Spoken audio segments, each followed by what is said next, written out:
Warriors, this is the Spartan Underground. And now, your host, James 300 Foster.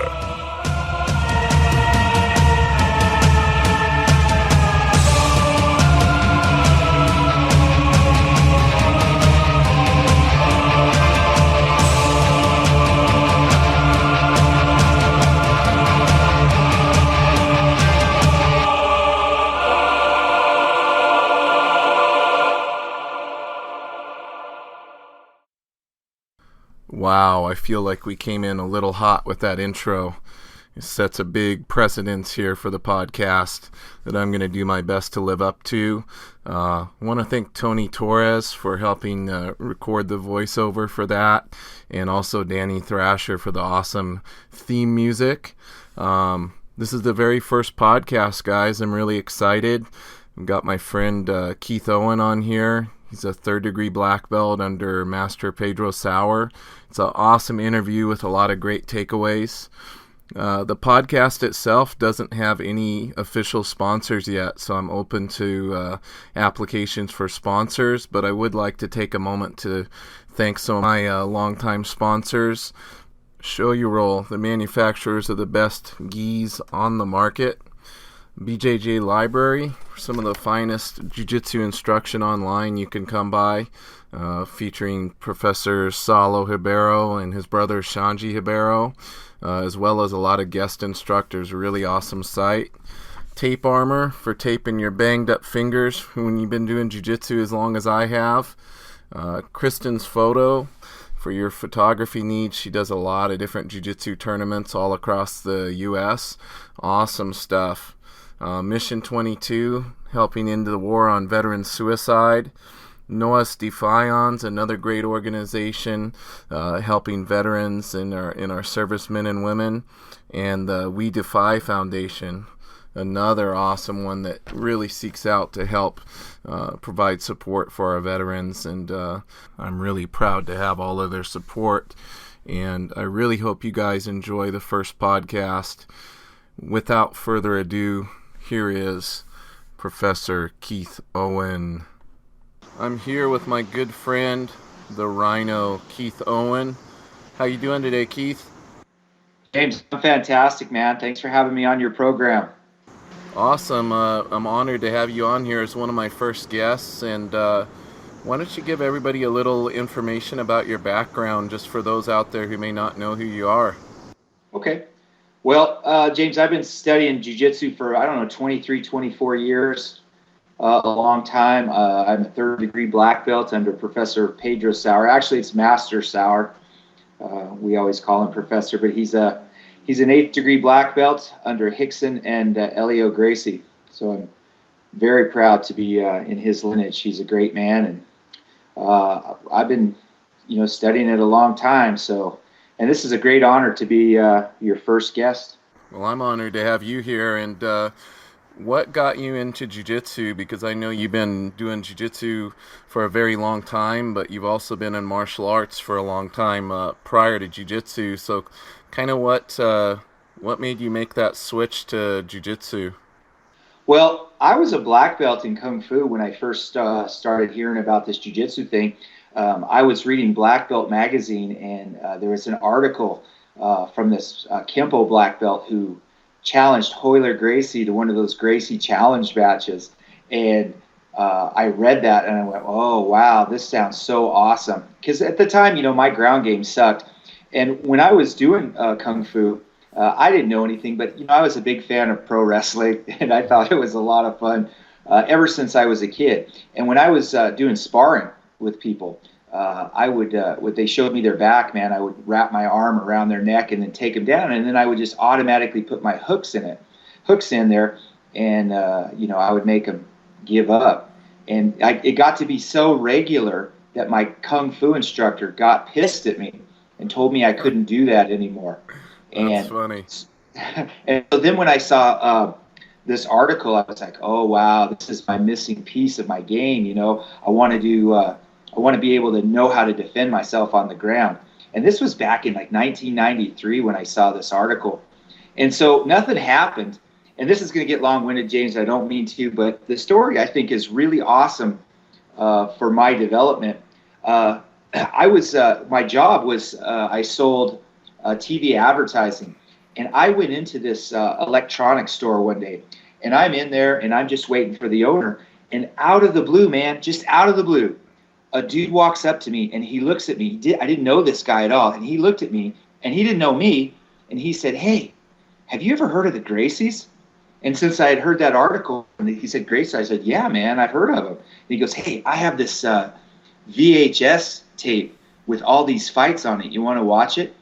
And I was like, okay. And, since it was an electronics store, we went over to a VCR. I hope like some of the listeners know what a VCR is.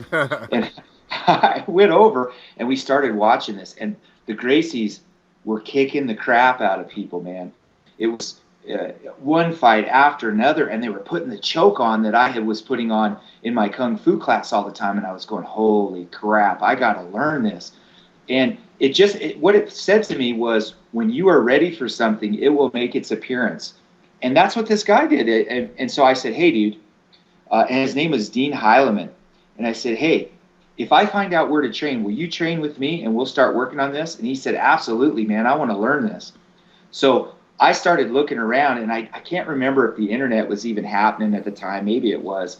But I started researching on where to go to be able to learn jiu-jitsu. And what happened was there was only like 3 places that I could find. There was the Gracie Academy in California, and then there was Henzo Gracie and Craig Kukuk in New York, and then there was this guy named Pedro Sauer in Utah. And I was like, well, I'd much prefer to go to a place that was close. And I live in Idaho, and so Salt Lake City is not very far away from where I was living at the time. So I went down there, and I started taking lessons, and that's a funny story too. I'm just gonna, since I have you held hostage here to this interview, I'm gonna tell you just exactly. By all means, I'm gonna tell you just exactly how that went.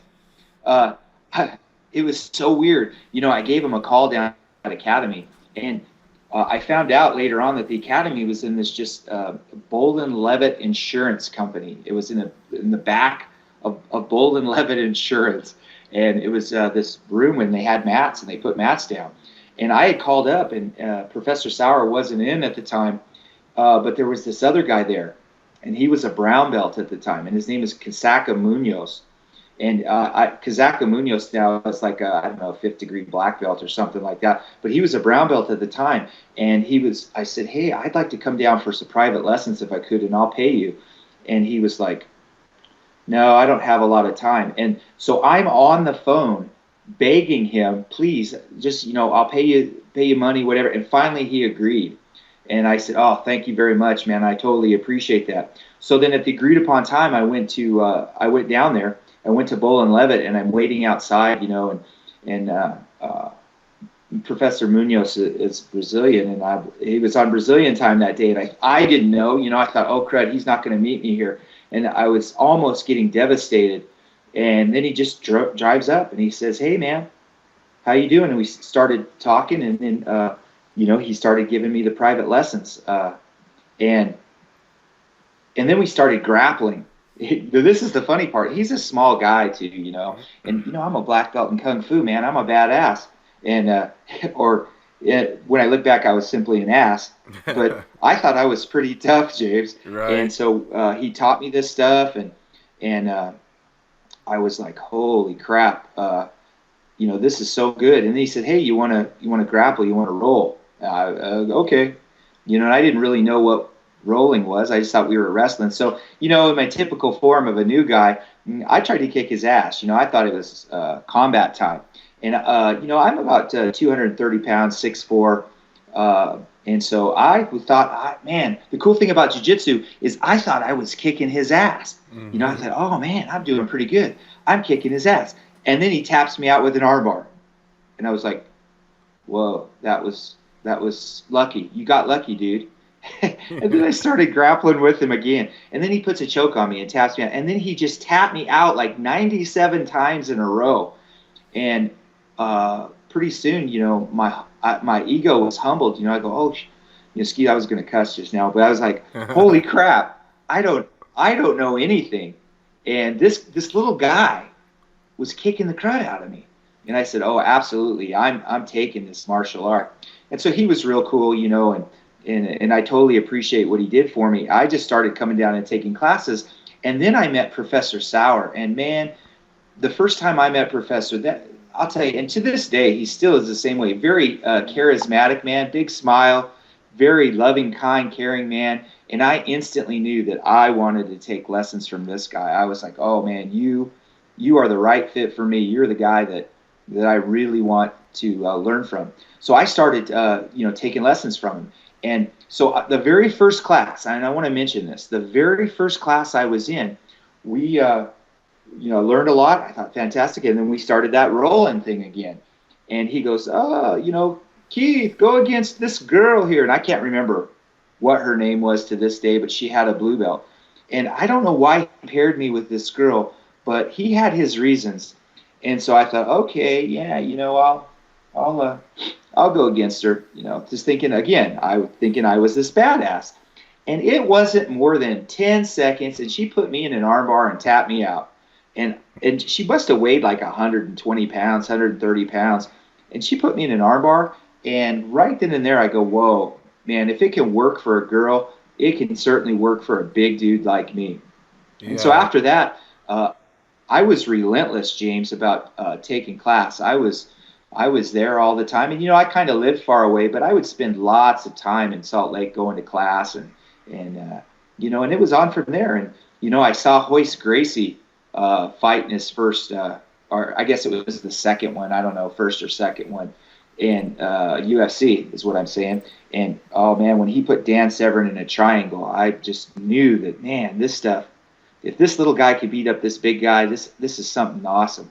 And so, man, I was hooked ever since, and I have not quit to this day.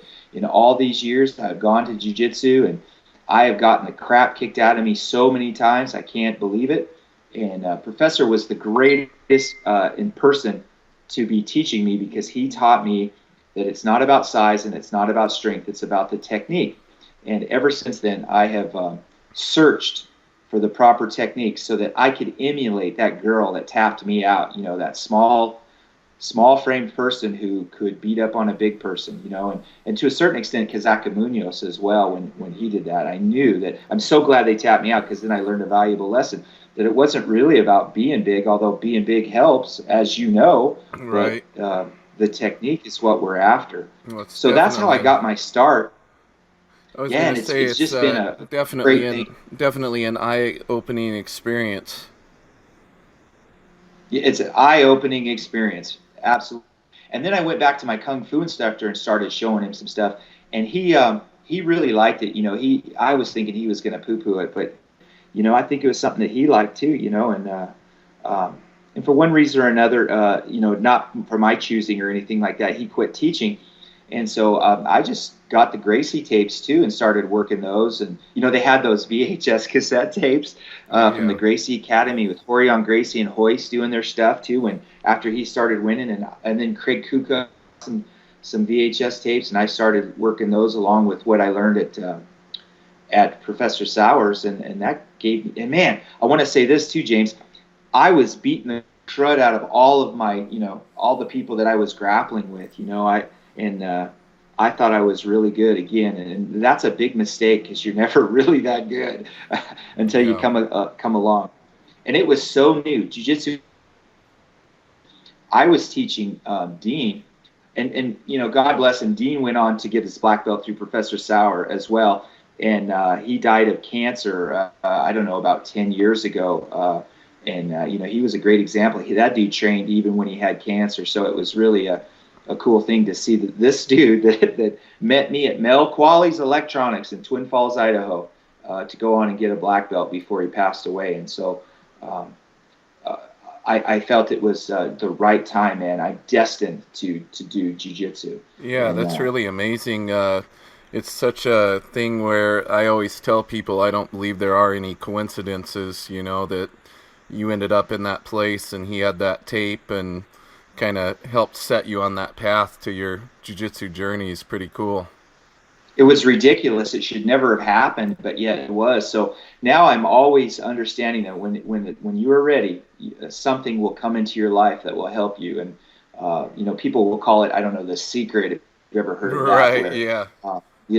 And I'm a big proponent of that. I really believe it. And then guess what? All through my life of jiu-jitsu now, people like yourself, other people have come into my life to help me out and make my journey a lot better. And hopefully I've entered somebody's life to help them to become better. But I'm just so excited about jiu-jitsu, as you can probably tell in my voice. It's just a fantastic martial art. I only have one regret, though, James. What's that? My regret,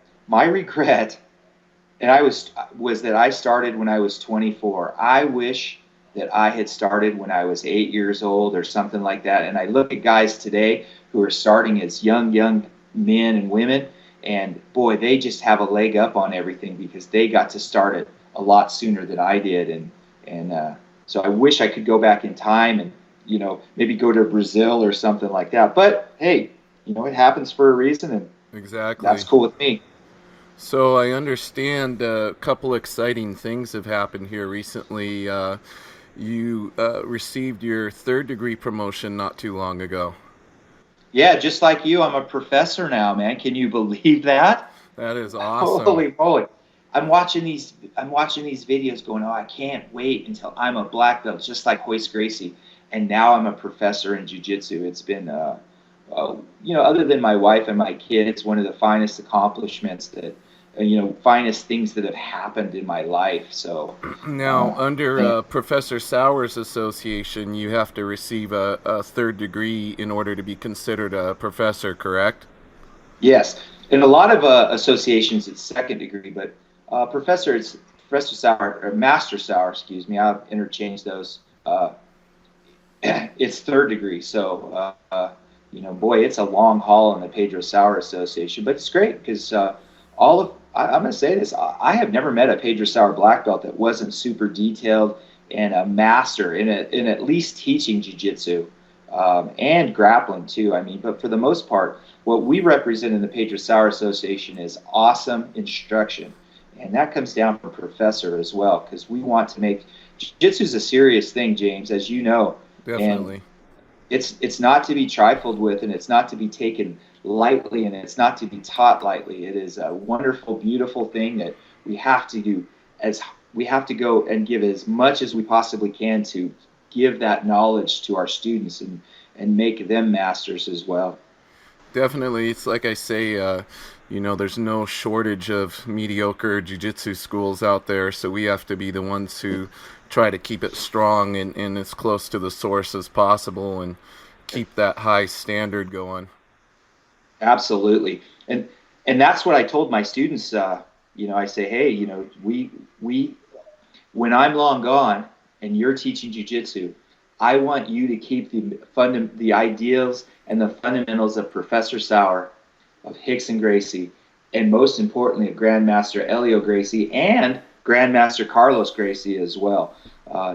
There's a huge division in those two, but in the two camps, so to speak. But they had high levels of jiu-jitsu and they totally cared. And that's what I'm going to do too, giving the best instruction I possibly can to my students.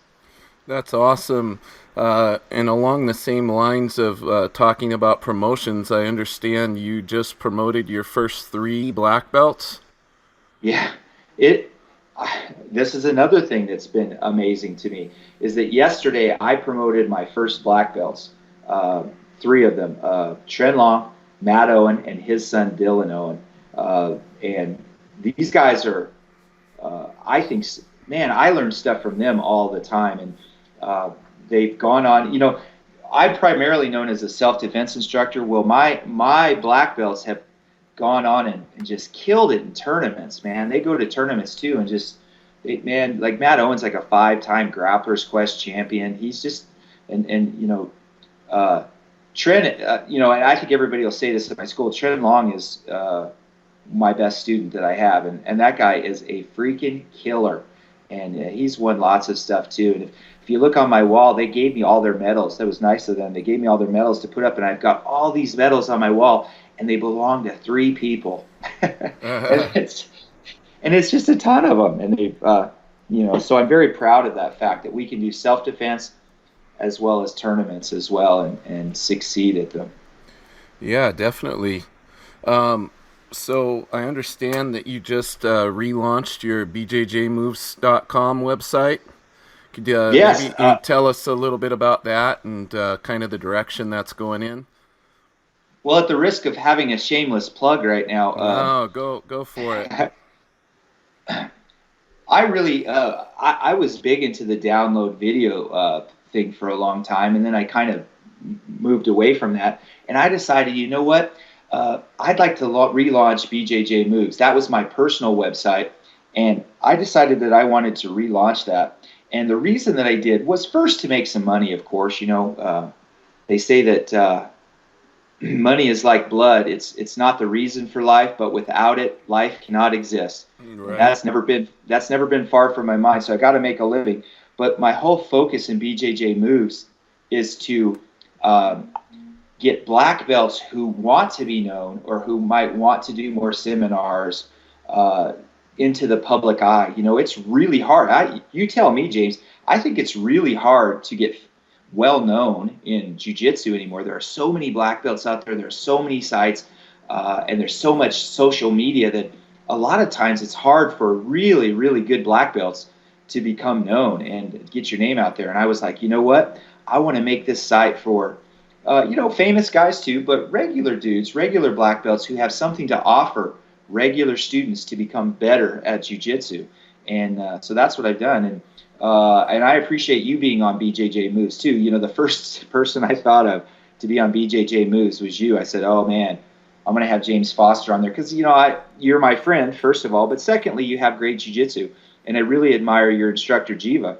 And so I said, oh, I got to have James on there as well. Even though, you're a very well-known guy, you set a good example, and I'm only putting people on there who I feel set a good example. If you're somebody that I just don't think has good character, I might probably not going to put you on there. So character means a lot to me. That's awesome because that goes back to what we talked about. It's just another aspect of keeping that standard high in the jiu-jitsu community. Keeping that standard high. And there are a lot.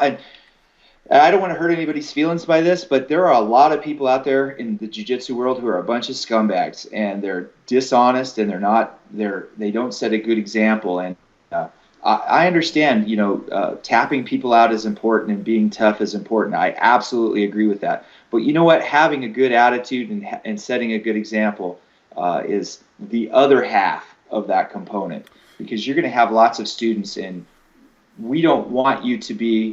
personally don't want you to be an instructor that sets a bad example where you can steal from people or hurt other people, and a lot of examples of instructors who might not be the best as far as their attitude and their and what they preach to their students. Yeah, definitely. It's not our sport's not immune to it, just like anything else. But I think that's really good that you've sought out people, even if they aren't maybe the biggest name, and given that spotlight on your site, because it's going to allow people to see some really quality jiu-jitsu, and maybe from somebody that they hadn't really heard of before. So I think that's really cool.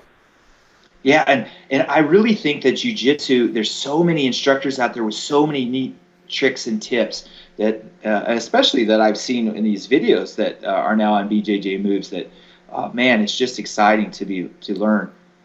Let me take a moment, though. I want to congratulate you on your world championship, too. I want to just say that publicly, dude. That was a huge accomplishment, being a World Masters champion. So, congratulations, man. I'm kind of jealous, but I'm very happy for you, actually. I appreciate it, man. That means a lot coming from you, and it was a lot of hard work, but definitely worth it. Now I just gotta get myself back in shape because I've been, cheating on the diet a little bit ever since. It's too much celebration. Too many Doritos, bro. That's awesome. So it's just bjjmoves.com is where people can Yeah, go to check out the site, right? you bet. bjjmoves.com. And what we're going to be doing too is I'm adding not just videos, but I'm going to be adding pictures because in my heart I went, you know what? I want to teach the brand new guys, the white belts, how to have good technique. So we're doing pictures and we're putting captions on them too, so they understand positions and everything, so that the brand new guys can at least go there and get a base. And then if they want to buy videos, fantastic. But offer them something else that they don't have to pay for, but they can just go and get their game better, because that's important. And a lot of people don't have black belts like who are teaching class. Man, this jiu-jitsu in the 20 years is still brand new, and there are a lot of people in Kansas or Nebraska somewhere that might not have an instructor, and I think this will help. Now, you do a lot of seminars traveling all across the U.S. and abroad. Do you have any big plans for 2016 with seminars? Are you already getting booked up?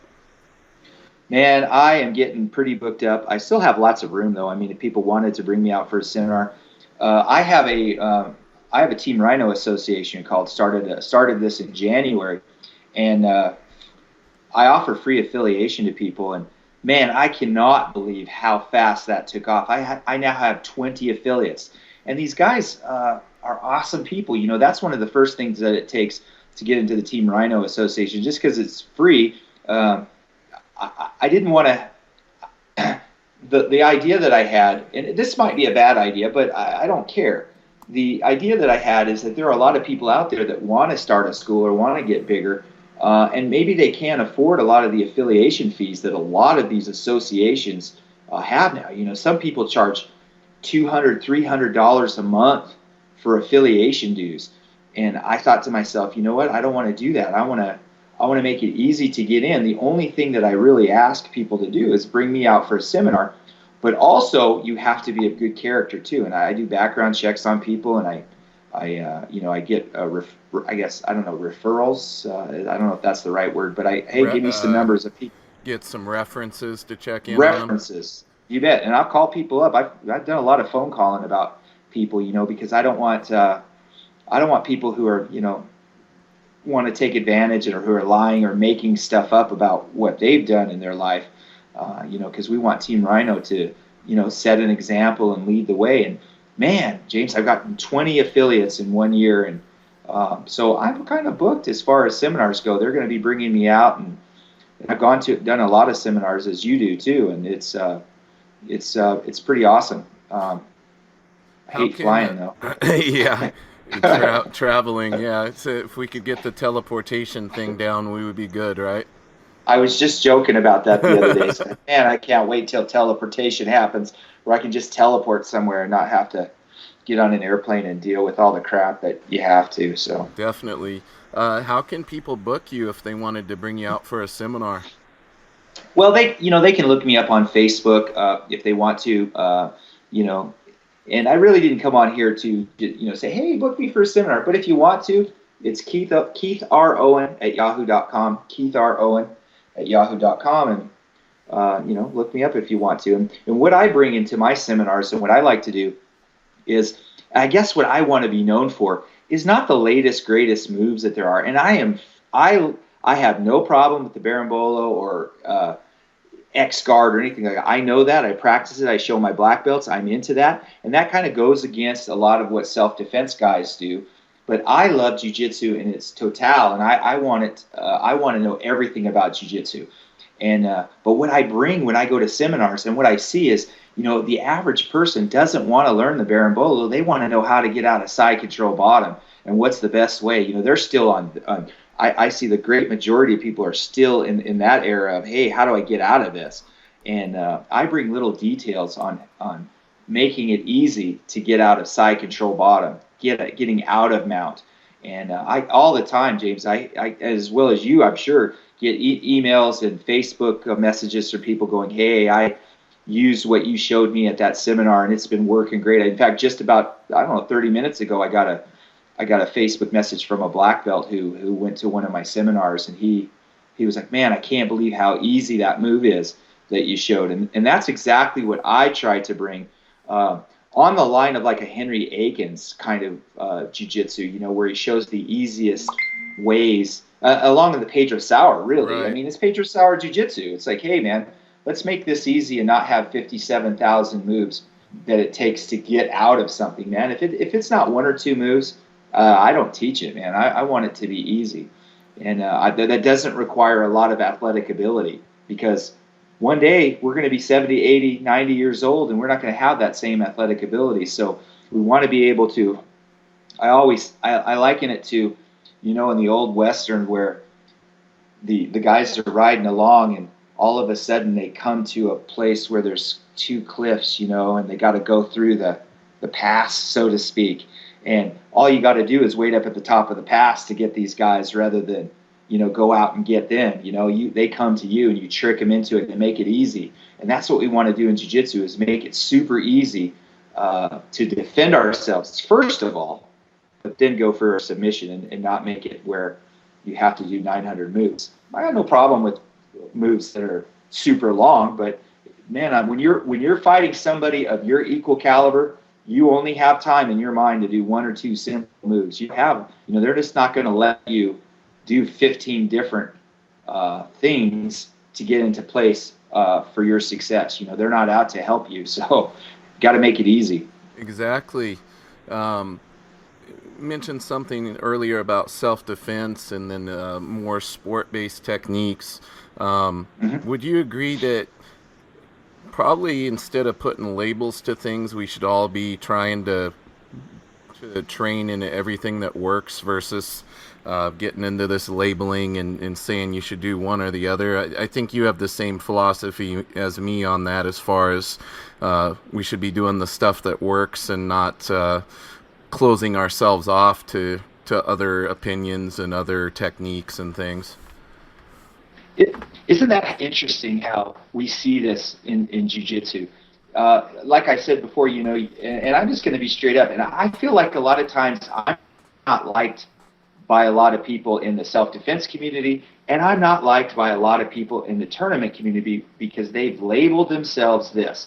Oh, I could never do self-defense. That self-defense stuff sucks, and I don't want to do it. Or the self-defense guys are like, the Berimbolo is not what we want to do in self-defense, and they label themselves, and then we get 10th Planet Jiu-Jitsu, which I love 10th Planet Jiu-Jitsu. I've stolen so many awesome moves from 10th Planet Jiu-Jitsu, and it's so funny, because if I go to like a self-defense guy possibly and say something, and I would say, this is from 10th Planet Jiu-Jitsu, I don't want to see that, and then, but if I'll just go teach the move, I'll go, hey, well, check this out, and then you just do this and you do this, and he goes, oh, wow, that was fantastic. And then I go, yeah, I stole that from 10th Planet Jiu-Jitsu. And a lot of times we always think of 10th Planet as, you have to be really flexible and things.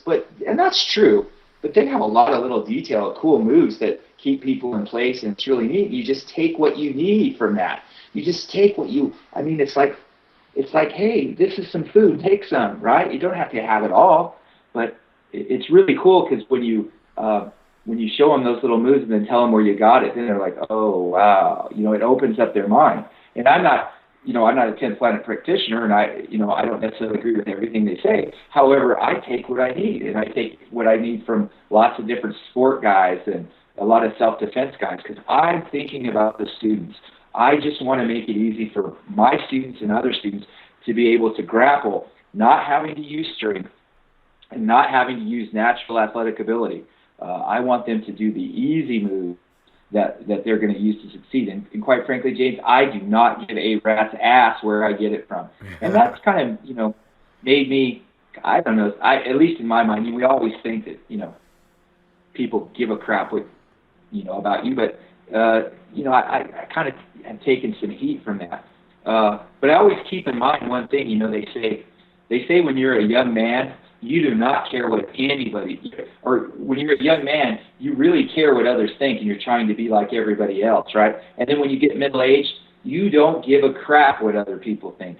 And then when you get to be an old man, you realize that nobody was thinking about you anyway. Right. And so I keep that I keep that in mind that, we always in our mind go, oh, there's some people that hate me. Yeah, it's not really true. But if you don't like me or you don't like the jiu-jitsu I do, just understand that what I'm trying to do is make it simple, that you can do it in a tournament, you can do it in self-defense, you can do it wherever, so that the average white belt and the blue belt and purple belt can succeed at jiu-jitsu and not quit.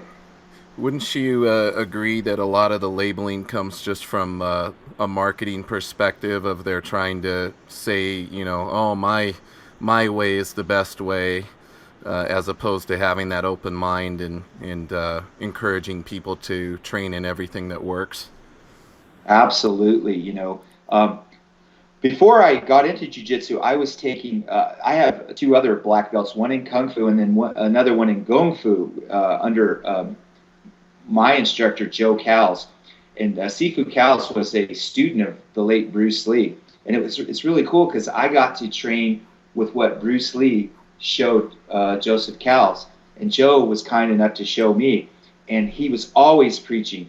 Bruce Lee was always preaching to Joe, take what works and throw away what doesn't, for yourself personally. All right? So for yourself personally, what works for me and what works for you, James, because we're big dudes, might not work for a smaller person. So you have to, so when I teach, I don't teach as if like, you need to listen to everything I say. I teach in suggestions. And if this suggestion works for you and you take it, it'll, and it works out for you, fantastic. If it doesn't, you go, oh, I don't like that. Okay, that's fine. But I find 9 times out of 10 that if you'll do what I tell you to do, because I'm coming from a student perspective and not trying to sell my position in things, that things will work out for everybody, whether you're big or small. It works. And anything that's hard, I disregard. I take it away. I don't know, too hard. I got to have simple. And the simple things are what works. And you're exactly right, man. People, we just have, I don't know, tribes, I guess we call it, or people have teams. And if you're not on my team, you suck. Right. And that's a very sad thing. And it's so pervasive in jiu-jitsu, man.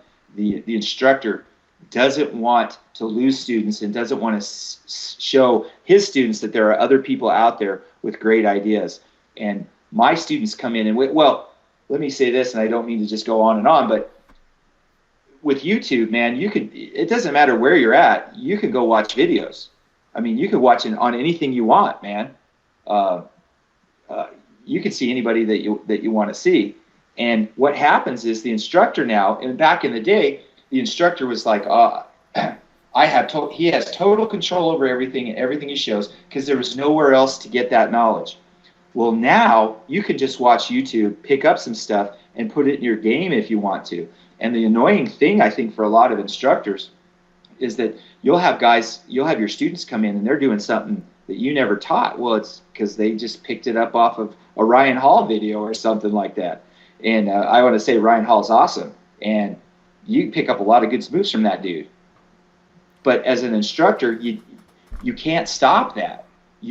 So what I try to do is I try to say, hey, you want to bring moves in, maybe we can make them better, or I can learn something. And because I've had plenty of students show me stuff that I didn't know, and I go take it and I go, oh, that's nice. One of my brown belts just like 3 or 4 days ago goes, Mr. Keith, I want to show you this, how to get rid of somebody grabbing your sleeve, a really cool way to do it. And he showed me it, and it blew my mind. I was like, oh, I can't believe I didn't know that. And so I took it, and now I joked with him. I go, man, when I show this at a seminar, people are going to go, wow, Keith Owen is the greatest instructor ever because he had such a cool move. Well, I wasn't born that way, and none of these black belts were born that way, knowing everything about jiu-jitsu.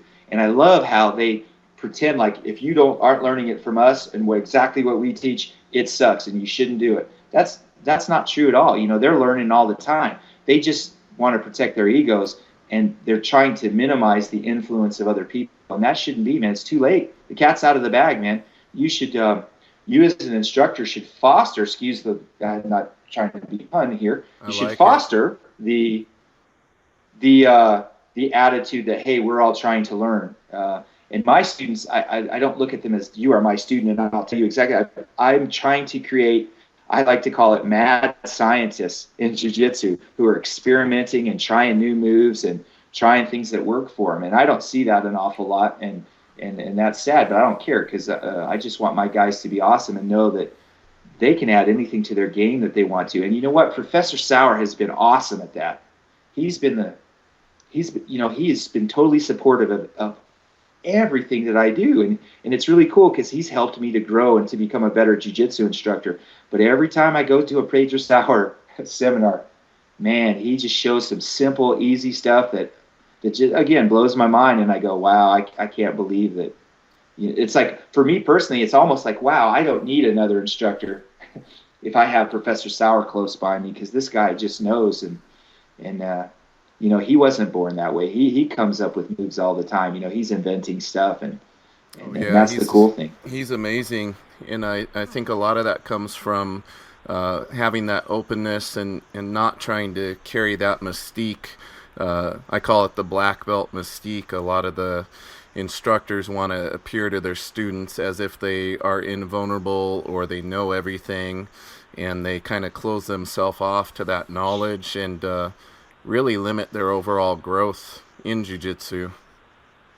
And it's real sad. And then I'll have students from other associations who go, I didn't know that, just a simple kind of move, and it's nothing against them. It's just, man, let people create and learn, and it will make jiu-jitsu grow better. Jiu-jitsu is so cool. It's so much growth. I talk to my students about that in regard to instructors rolling with their students and how they approach rolling with them. I've only trained with my students I would say over 99.8% of the time in my time as an instructor and my time as a black belt. It's not like I've done all training camps and brought people in to get me ready for tournaments. I've just been training with my guys that I always train with. But I posed it to them. I said, how can I go and win this championship just training with my students and not bringing in these world-class guys? And I explained to them about how I put myself in bad spots and make myself work, and I don't need to always tap them. I don't need to always keep them from tapping me, because we both become better if we have that approach to training and learning, to where we're trying things and putting ourselves in bad spots. So I know you talk a lot about that, and how you approach rolling, and also how you tell people to approach training with a child's mind, which I thought was really cool, being open to the knowledge. Yeah.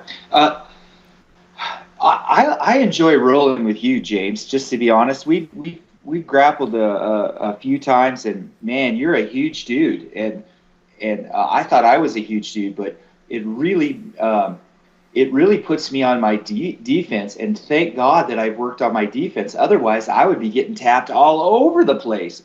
And what we see in jiu-jitsu a lot of times is about the submission is the important thing. Submitting people, right? And they'll talk about that, and you'll go to, if you just visit schools, and everybody is always submission focused, and I don't think that should be it. And now submission is the key. I mean, we want to submit people. Don't get me wrong. Right. That's the goal. All right. However, if you, just like in basketball, if your defense sucks, you could score lots of points, and it's not really going to matter. Your goal is, I personally believe, for everybody from white belt on, that your defense needs to be really solid. You need to be able to protect yourself. And if you disagree with me, it is okay, because one day, if you make it that far to 70 years old, you'll be having these aggressive 21-year-olds who are trying to take your head off. And if you've never practiced, your defense as well, if your defense isn't as good, you're going to find that these dudes are tapping you out. And I got to tell you, that can be pretty embarrassing and very hard on an ego of a black belt who's been training for numerous years, but has just gotten older, and maybe they've lost a step. And jiu-jitsu is a lifetime commitment. It's not just for when you're 25 or 30 or when you're in your prime. It's for your entire life. Elio Gracie grappled, I should say, when he was 90 years old. Was he as good as when he was in his 30s or 20s? No. But you know what? that defense is super important. And if you don't practice with a child's mind, and this is what I try to tell people, you need to go into jiu-jitsu not going, I am going to kill you, I'm going to run. And you can do that. I mean, every once in a while, once a week, go in there and go, I'm tapping everybody out. That's fantastic. But if you do that every single time, James, first thing that's going to happen is you're going to get injured. You're going to bust a knee, you're going to bust a shoulder, because you are having an Abu Dhabi death match every single day, and you are not going to make it till you're 70. So learning the right time to attack is I think, the important thing. Well, how do you do that? Well, you need to go in with a child's mind. And what do I mean by that? Is that children, their ego isn't as big as adults. Adult men especially, can't lose. They have this attitude, well, if I lose, I'm somehow less of a person. But in my kids' class, I watch them, and they're just having a great time. They get submitted, they smile, they keep going, and they start over again. And that's the attitude that you need to have, is that I'm here to play and have a good time.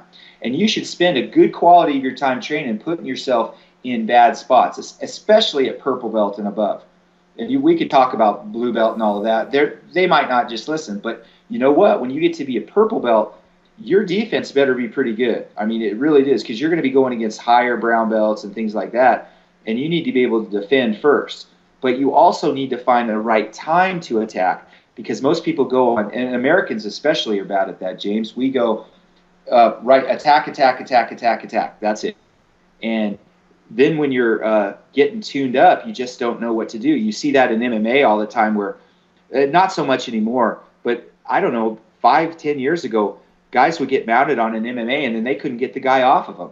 And I was always going, man, you can't get a dude off of you. It's funny you mentioned that, because did you see the fights? Was that last weekend or weekend before last with Chris Weidman and Luke Rockhold? Yes, I did. So I mean, yes, I did. Granted that Rockhold's very good on the ground, but Weidman's also supposed to be good, and it kind of, when he was on his back, he looked a little bit like a fish out of water there. I'm sure there were maybe other factors. He was hurt from the punches, which changes things a lot, but yeah, kind of didn't even try to bridge or anything from there. Yeah, and I'm not going to criticize anybody specifically. I'm just saying that a lot of MMA fighters, and I'm just going to pick on MMA, but this could be jiu-jitsu too, that why spend so much time on defense when I need to spend time on offense to get people? And that is what people will disagree with me on. We need to spend time in defense. Well, that's fantastic, but let them try to take on James Foster, who might be just a little bit bigger than them with awesome technique. They're going to find themselves on the bottom of that whole mess and trying to defend themselves, and if their defense isn't up to par, man, they're going to find themselves into trouble. So I'm not saying that defense isn't or offense isn't important, but there's a right time. Protect yourself, and when you see your opportunity, then you go on the attack. But this was me up until purple belt. I'm going to tell you what, just from a big guy's perspective, what I was all about from white to purple.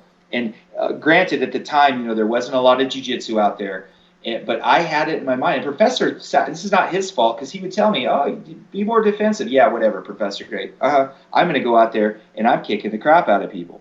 And what would happen was when we slapped hands and started going, I would try to push you down and get on top of you. That was my goal right off the bat. There was never any of this guard crap. I wasn't doing any of that. I'd jump on you, and I'd end up in the guard, and I became really awesome at passing the guard, and then I would get side control, and then I would do my tired, crappy Americana offense that I was doing, because I didn't want to let the guy go, and I would never really try to attack an armbar so much, because I was always afraid that if I attacked the armbar and it didn't work, I would end up on the bottom.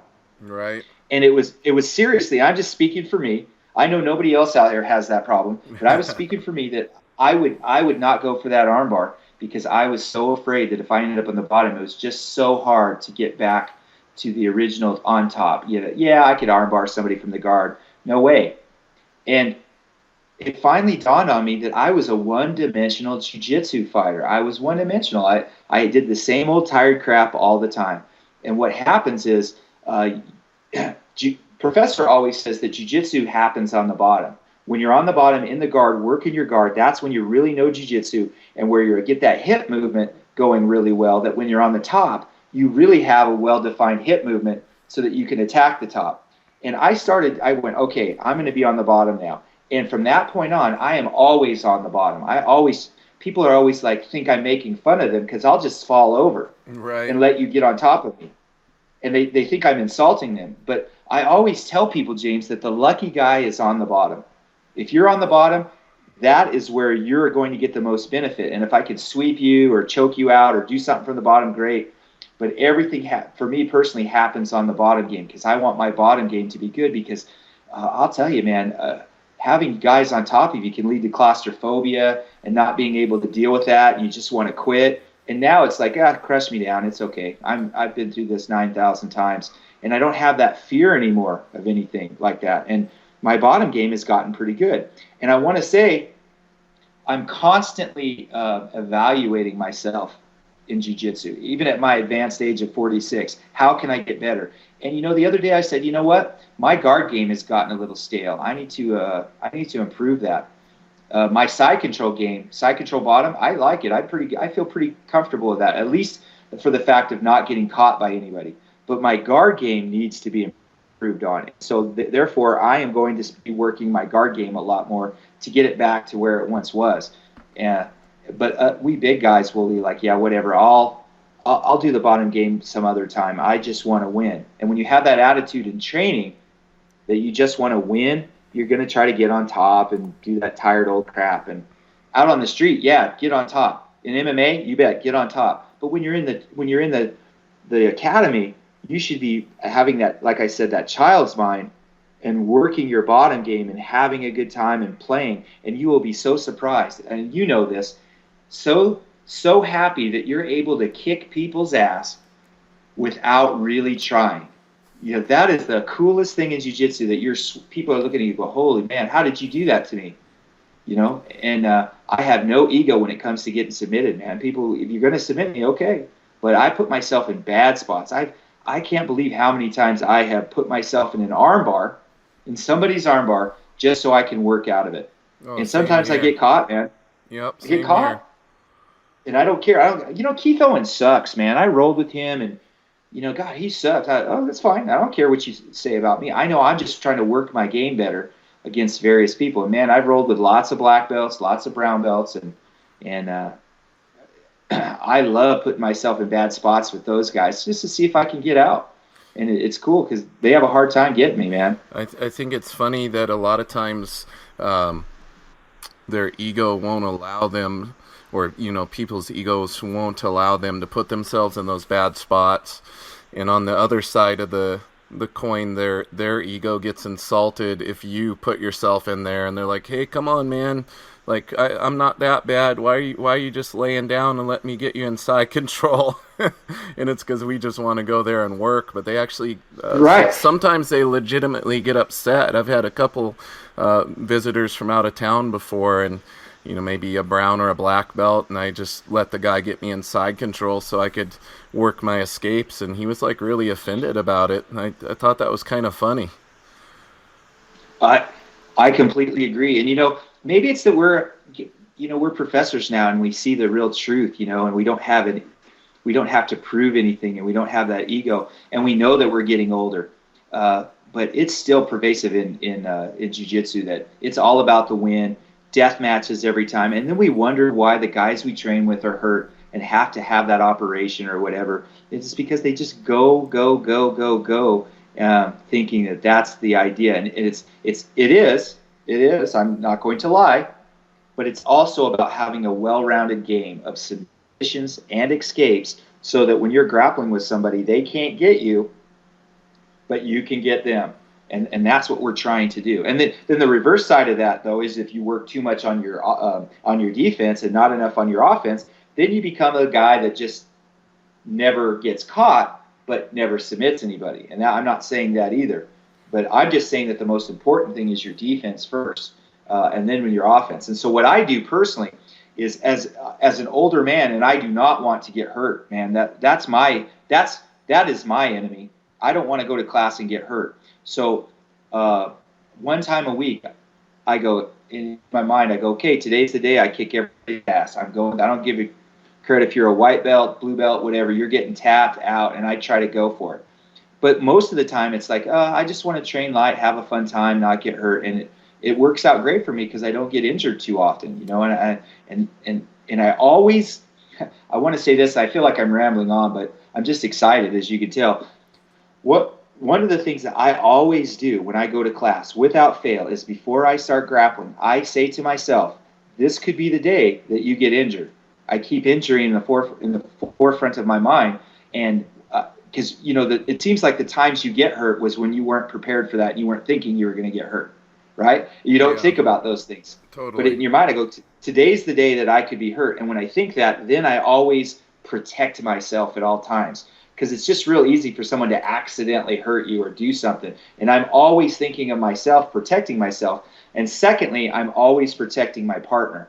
If we were rolling and I'm doing something, I would never do anything that requires me to go berserk on somebody, where I do something, I'm just like, I'm not thinking of any consequences. It's because I don't want to injure my partner. Because I'll tell you what, it's really embarrassing when you're a black belt and you hurt somebody.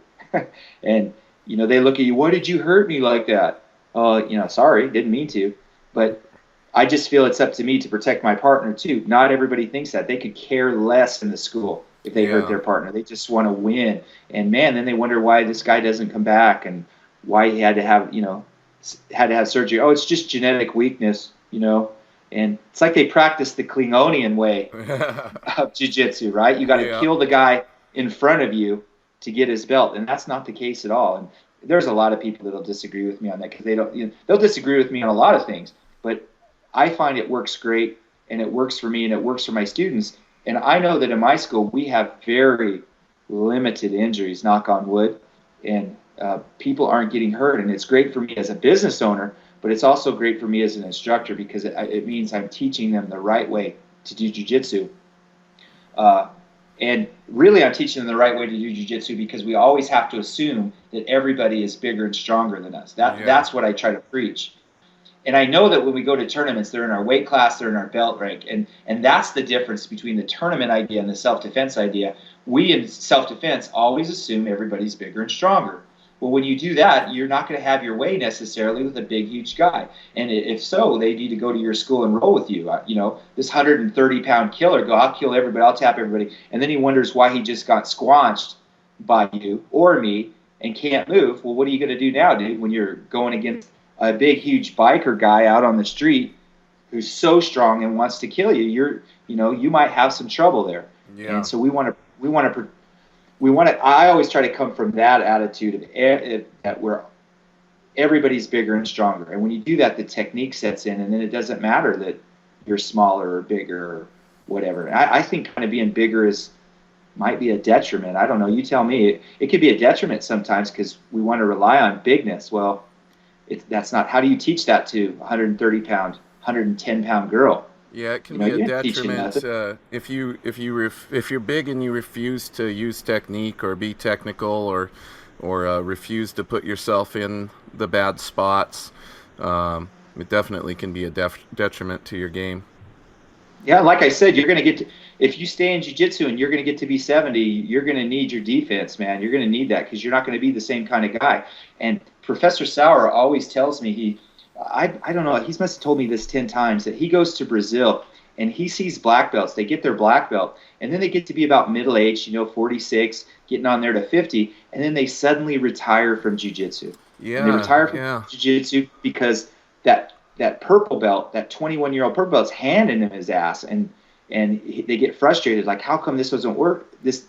How come they're not as good anymore? Well, it's because you're having this attitude of I have to submit everybody all the time. And that's not really the case. It's get your defense good, and then those submissions will come, not the other way around, man.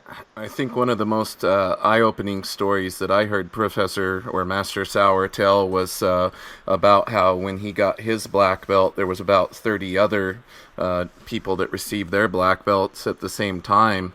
And he said out of those 30, he's the only one still actively training and teaching nowadays. So they all quit. They all quit, and it's It's too bad, because you can train when you're 70 or 80. I'm telling you, I've seen it. And I want to be there. I don't want to have to retire.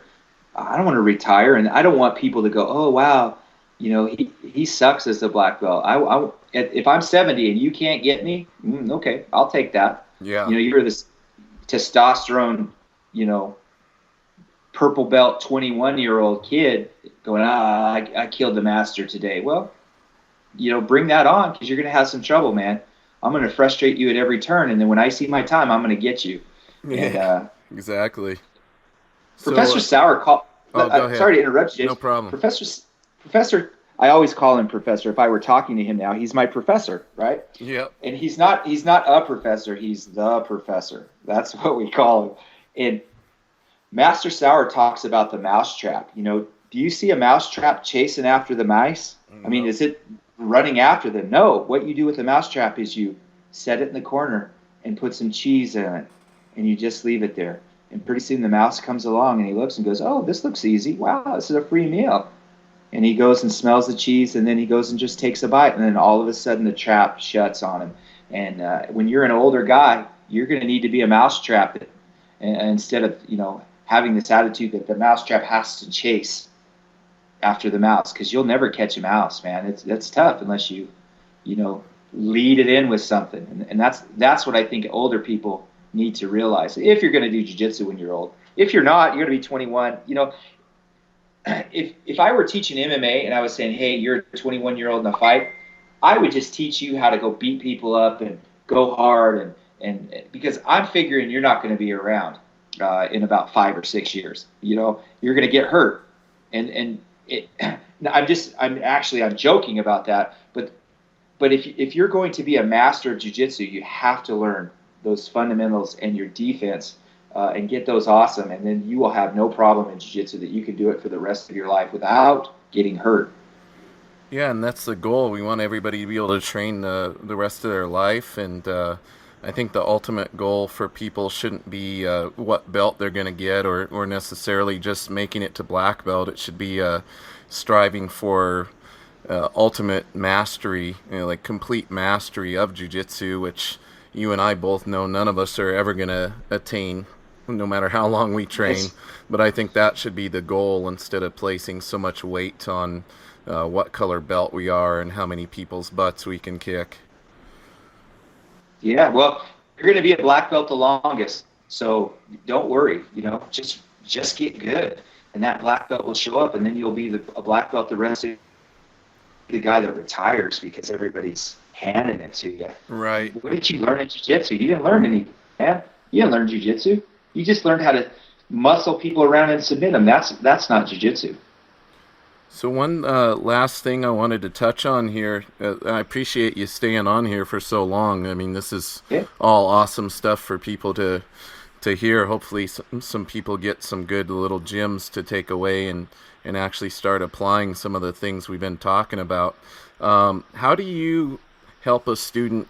I have a lot of students ask, a lot of people message me on Facebook and about how to approach ending up in a training plateau, to just where they feel stagnant, like they're not getting any better. What would your advice be to someone who's dealing with that?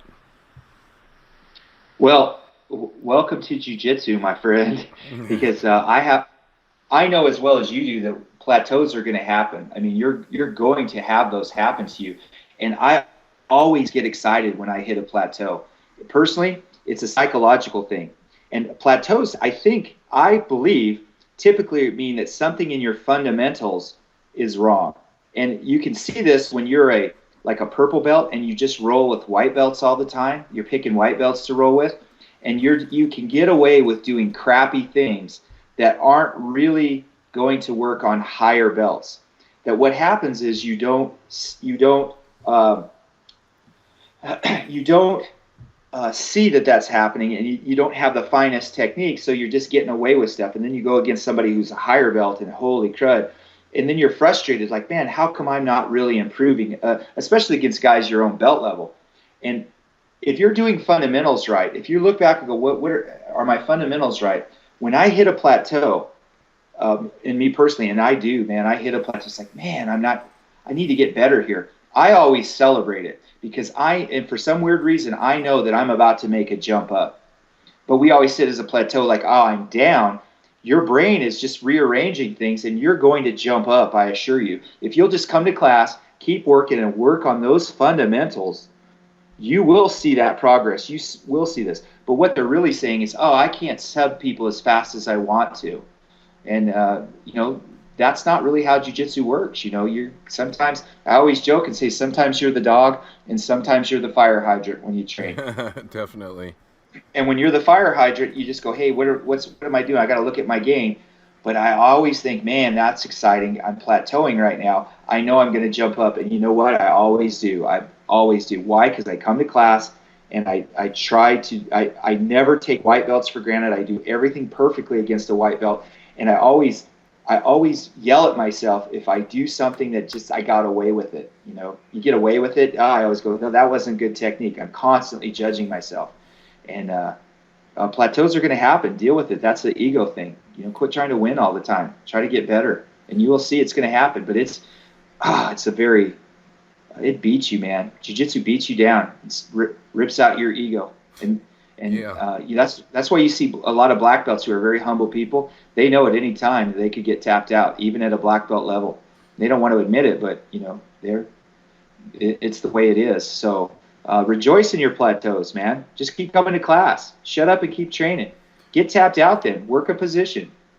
Yeah, and I find a lot of times people that are in plateaus, it's a lot of times because they're trying too hard to make a certain area of their game work, and they're missing all the other options that are staring them in the face. They kind of get locked into a certain mindset about what they need to accomplish during the roll, and it kind of takes away the freedom of the creativity and things that we have when we are rolling. And I see that put people in plateaus a lot of times. Yeah. They think about going through things too much instead of going around things. Exactly. When you come to somebody stopping you, think about going around it or changing something and going somewhere else rather than, no way, dude, you're not stopping me from this. I'm going to get this move. And then they're frustrated because, wow, a guy kind of figured you out. He's been grappling with you for a long time and he knows all the things you're going to do and you're not growing. And maybe you're a little, you're lazy on your technique. Like I said, your fundamentals aren't there. And then he sweeps you or he taps you. And it's a very humbling experience. I joke I haven't said this very often, but jiu-jitsu is like a very beautiful, stunningly beautiful woman. And, you see her and you go, wow, she is so beautiful. And then she becomes your girlfriend. And then after a while, you start to take her for granted. Oh, yeah, I don't need to go see her. I don't need to talk to her. I don't need to call her. And then one day she hits you with a frying pan. And that kind of sums it up for you, that don't take jiu-jitsu for granted, man. Don't say, oh, I've got it mastered. I am so good at jiu-jitsu. No, you're not good at jiu-jitsu. You're lucky that you've made it this far in jiu-jitsu, and you're gonna have more problems. So treat it with respect and treat it like it's the wonderful thing it is, and just know that there are going to be issues. But don't mistreat it where you take it for granted and then it hits you with a frying pan, and that means you're going to get submitted. I always tell everybody you come up with the best analogies related to jiu-jitsu. Well, again, Master Sauer has these awesome analogies, and I just steal from him. I just take his stuff, or I make up my own, but it's in the vein of what he teaches, so I'm very lucky about that. So. Yeah, analogies are great to help people remember these principles. And also, I think, a lot of people, we talked about 10th Planet Jiu-Jitsu a little bit earlier, and a lot of people bash on Eddie Bravo for naming all the techniques and giving them these crazy names, but man, it sure makes it so people remember it. It sure makes it easier for his students to learn the positions, and kind of creates a whole system out of it. So I have to give him props for that. It's very smart.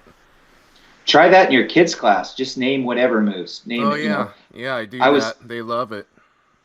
I was just teaching my kids' class the other day, and I stopped everybody and I brought them over because I felt like people were passing the guard to easy. And I started talking about, hey, you need to get your octopus. I was telling this to the kids, get your octopus tentacles And I was showing them the hooks and everything like that, and demonstrating. Yeah, see, you get your tentacles involved, and then I brought them back again, and I named this, where you put your foot on their biceps and stuff. Right. And I needed a name, and I just off the cuff of my head, I just joking, going, okay, we're gonna call this Trick or Treat. And they were like, trick or treat, what does that mean? And I go, smell my feet, and then I was putting my feet in that guy's face and on his shoulders and everything like that. So you got just showing them. And then they went out and started doing it, and it was really cool, you know. And I would yell, trick or treat, you know, and the kids would yell, smell my feet. But they would do it, and it's that really works good. Although my names are really stupid. He has cool names, Eddie Bravo does. I have stupid names, and people laugh at me. But hey, man, the kids remember it, and the adults do too. So. You want to know what's funny? You say they have stupid names, but I was watching a documentary about. You ever seen those people that do the memory competitions where they have to memorize things? Yes. And they'll literally like memorize a whole book word for word and recite it back. And one of the techniques they use is a word association. And they said usually the most silly, stupid, or a lot of times most vulgar association they can make, for whatever reason, it helps you remember it better. So I think maybe absolutely. I think maybe even the sillier the name, the better. Well, let me say this just real fast. Horion Gracie, way back in 1997 or something like that, I don't know. He and Hoist were standing there at a seminar that I was attending, and there was like 90 people in the seminar. And I don't know what they were doing, but they were working on name association, trying to get everybody's names. It was something that they were doing at the time. And they go, okay, I want you to tell us your name, and we're going to walk around, and you tell us your name, and we're going to come back, and we're going to tell you your name. And there were 90 people in the room. And I told them my name's Keith, and then went on to this person, and then they started over, and they walked around, and they were telling us our name. And they came to my name, and they said my name, and I was like, holy crud, man. And I know they were playing that word association game. I don't want to know what they associated me with, but they were doing that. And then I picked up on that, and I've always understand that naming things, no matter how stupid, and a lot of my techniques are named something stupid, simply because if we're at a tournament, I can say that stupid name and nobody's going to know what I'm saying. Yeah, that's I use it as another benefit. As a tournament device, and it just works great. My students learn rather quickly by that. Now, Keith, are you open to having visitors at your academy? I know some places can be a little weird about that, but you allow drop-ins from out of town and locally, and if you do you charge people for that, or you just let them come in and have a good time? Well, I love drop-ins. If you're a cool guy, come in. Cool gal, come in. If you're a jerk, I don't like drop-ins. But we just want nice people. And you can come in and beat up on my guys all you want. If you're that good and you can tap them out, I love it. Because I want them to have other body types to grapple with. So I really enjoy it when other people come in. And I don't care either way. My ego does not. I've had guys come in and just kill my guys. But most of the time, like 80-90% of the time, my guys do great against visitors. And I have no problem with it. And I can see other schools do, because they don't want their students beat up. And then you go, oh, my instructor isn't teaching me something. This guy's traveling for a reason. Right. Have him come in and tune everybody up. It's good for everybody. And I do charge a drop-in fee. I charge just $15, but I don't necessarily give. I spent 20 plus years learning jiu-jitsu. I'm not going to give it away for free. So, I got a business to run. So if you're coming into my school, it's going to cost you $15 to come in, but you're going to have a great time, and we're not going to get you hurt. And I tell you, 99% of the time, James, if you come in, drop in at my school, you are going to leave as a brother or sister of our school. I cannot believe how many people I still keep in contact with who visited my school. They've become a brother of our school. And they always come back because they know that they are completely welcome and they're treated with the utmost respect. And they just love that, because maybe a lot of times they may not even get it at their own school. So yeah, the brotherhood is big at our school. We just want guys to come in and try and kick our ass. If you think you can, come and do it. And if you can, great. It's good for us. It's a great feeling, though, to have that kind of reputation in the community where people do come in and become a part of your extended family. Yeah, but Boise, Idaho isn't necessarily a destination that too many people come to. So if I Hey, lived in Vegas, it would be a lot easier. But well, I'm you gonna know, tell everybody right now. I was there a few months back, and it's beautiful. I definitely encourage anybody to go there. And Keith, you have a beautiful academy, one of the nicer academies I've been to in all my travels. So I definitely thank you. encourage everybody to come there. And I appreciate it. I have one last question for you. Is when are you going to come out and visit my academy? Well, that you gotta invite me out, bro. Gotta So do I gotta open up the checkbook? uh, we'll talk about that after we get off of this. Uh-huh. I would love to get. It's always been on my. I got to come out to James's place, and sometimes I'm over there in Seattle too. So I definitely want to come over there. I know you come to my school, and I totally appreciate that. And we're part of the Black Belt Chain Reaction. We're which I think is really cool because we are black belts from different associations that have all banded together as friends to do seminars. So it's really cool when all of us can go do a seminar somewhere together from a different association. Classy Grappler, Pete Wilhelm, Ari Nazon is part of it as well. And we just always have a freaking awesome time when we're together. And that's so much fun in jiu-jitsu. But I do owe you time to come out to your school, and I I definitely want to. I just find it funny that you've been to my house, but you haven't been to my academy. It's the weirdest thing. Uh-huh. You even saw the show you roll vault. Oh my God, the Shoyu-roll vault. He's got like 9,000 Shoyu-rolls. It's awesome. It's like, it's creepy kind of, but awesome at the same time, man, that you can have so many gis. And that is, they're just so cool too, man. Everybody has I, their addictions, right? and I guess Shoyu-roll is a pretty good addiction compared to like heroin or something like that. So if Definitely. that's what you like, man, and you've got a great geek collection. So good for you, dude. Well, Keith, I know you're a busy man just like myself, and I really appreciate you taking the time tonight to come on and be my guest here and get this podcast off to the right start. Well, I wish you luck. I have lots of friends that have been talking to me about, hey, can I get on James' podcast too? And I said, oh, talk to James. So you will have no trouble getting awesome black belts to do interviews with, my friend. And I'm just thankful that you let me be the very first one. So Yes, sir. thank you, sir. Well, it's an honor to have you on here, and you have a great evening, and should we say happy holidays, happy non-denominational, or can we say Merry Christmas? Merry Christmas and Happy New Year. All right, there you go. Merry Christmas, brother. Thanks for being on. You bet. Thank you, James.